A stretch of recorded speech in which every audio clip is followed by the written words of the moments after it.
காலையில் என்னடா பண்ணுறதுன்னு யோசிச்சுட்டு தான் மீன்காரம் போனாங்க. அவங்கள்ட்ட மீனெல்லாம் வாங்கியாச்சு. தேங்காய் தக்காளி எல்லாமே மிக்சியில் அரைச்சி வச்சுட்டேன். அதுக்கப்புறமா ஒரு வானிலை வச்சு அதில் தேங்காய் எண்ணெய் ஊற்றிட்டேன். கடுகு, உளுத்தம்பருப்பு, அதே மாதிரி வெந்தயம் எல்லாமே போட்டு பொரிச்சு எடுத்ததுக்கப்புறமா கருவேப்பிலை சேர்த்துக்கிறேங்க. அதுக்கப்புறமா பச்சை மிளகாய் போட்டு நல்ல ஒரு கிண்டி விட்டுக்கிறேன்.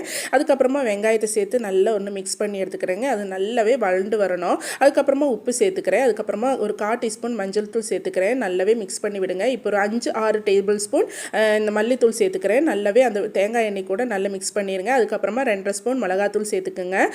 கொஞ்சம் காரமாக இருக்கிறனால கொஞ்சம் ஜாஸ்தியாக மிளகாத்தூள் சேர்த்துருக்கேன். அதுக்கப்புறமா புளித்தண்ணி ஊற்றிடுங்க. 2 எலுமிச்சை மிளகும் சைஸில் உள்ள புளி தாங்க நான் இப்போ யூஸ் பண்ணியிருக்கேன். அதை நல்லா பிழிஞ்சு ஊற்றிடலாம்.